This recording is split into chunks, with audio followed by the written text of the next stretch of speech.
This happened almost 22 years ago. Now, I had joined the army and was in my second phase of training for my job, what's known as 8. It's where you go after basic training, and is a lot more laid back, but there are still drill sergeants there. I was in a room with another Phase 4 Ranger, and we got along great. Then a brand new kid, straight out of basic, got assigned to our room with us. The guy was the biggest, dumbest, ugliest, laziest asshole imaginable, and he thought he was the smartest person in any room. This happened almost 22 years ago. Now, I had joined the army and was in my second phase of training for my job, what's known as 8. It's where you go after basic training, and is a lot more laid back, but there are still drill sergeants there. They're far more chill than the ones at basic.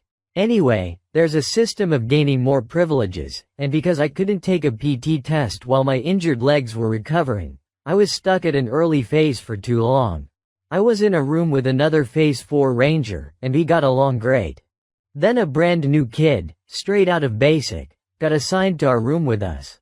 We were way farther along in our training, so our schedules didn't match up with this new guy. The guy was the biggest, dumbest, ugliest, laziest asshole imaginable, and he thought he was the smartest person in any room.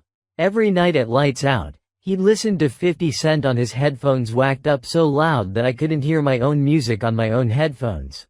Every single morning when he had early duty, he'd never get up and a drill sergeant would beat our door down to go fetch him. He made unbelievable messes in the room, and every single day we'd get in trouble because while my roomie and I were in class, this asshole would come in from whatever casual duty he was on and fuck everything up.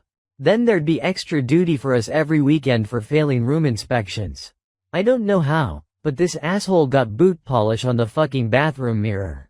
He'd snatch up our shit and put it in his wall locker out of pure carelessness, and insist that there was no possible way he had it. The one and only time he helped clean the room was when he emptied the garbage can. Once. And he acted like he'd just built the pyramids for us out of pure benevolence the way he went on about how helpful he'd been. And when he wasn't doing all of this, he was picking arguments about what a genius he was. So, we despised him. We'd ask for him to be moved, but the drills would never do it. We wanted to kill the guy. In fact, I still kind of do.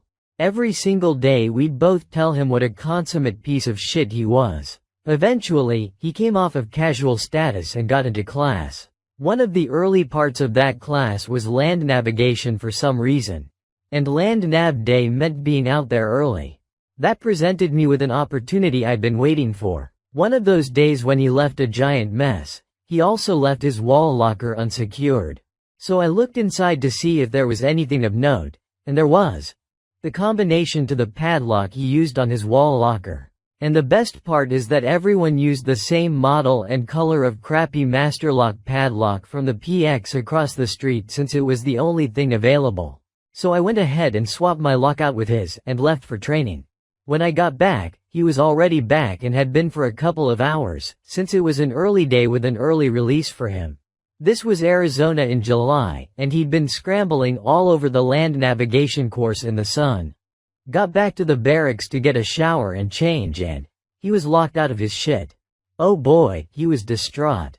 Just absolutely at the end of his rope over it. I pretended to be helpful and tried to get it open, but to no avail. So I told him he was gonna have to get a drill sergeant to come cut the lock off.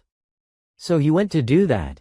And while he did, I switched his lock back and kicked back on my bed. When he came in with the drill sergeant, he'd been crying. Everyone who was in the vicinity got to watch him totally break down sobbing, I was told. I was sitting on my bed looking suspiciously innocent, and the drill sergeant in question gave me this smirk. She was no dummy, and she knew I had to be behind it. So she said, "Okay, before I cut your lock off, I'm gonna try the combo just to be sure." "What is it?" And he told her and she opened the lock straight away. My roomie and I couldn't contain our glee. His head just dropped and he cried some more. He couldn't believe it. He felt so totally defeated and humiliated and worthless right then. This guy was such a high-strung, narcissistic asshole that this little prank totally crushed him. It was glorious. They moved him out the next day, into someone else's room. And that guy, he wanted to murder this idiot as soon as he was moved in. I felt bad for him, but that absolute asshole was out of my hair. And I got to see him cry in the bargain. I never told him that I'd punked him. I told some others. They really enjoyed knowing that, since they all hated his guts too. Within a couple of weeks, I graduated and went on to my next station. This dingleberry didn't follow. He actually was supposed to follow, but needs of the army screwed him out of the super specialized follow-on training. So he got sent straight into the meat grinder. I never saw him again, though, and that's all that matters. I still take more satisfaction in this than even I can believe. Sometimes, you get a chance to get your revenge, and you do it, and it's better than you thought it ever could be. Edited to add. I had my wife and kid living off post, and getting duty on the weekends every week seriously cut into the time I was able to spend with my family. I reamed him over this. He didn't give a fuck. Did I say that I loathed him? I fucking loathed him. When I say I wanted to kill him, I am not exaggerating. He got me extra duty on my son's first birthday. I appealed to a drill and she cut me slack because she knew it wasn't my fault. But yeah, this dude? Absolute shitbag.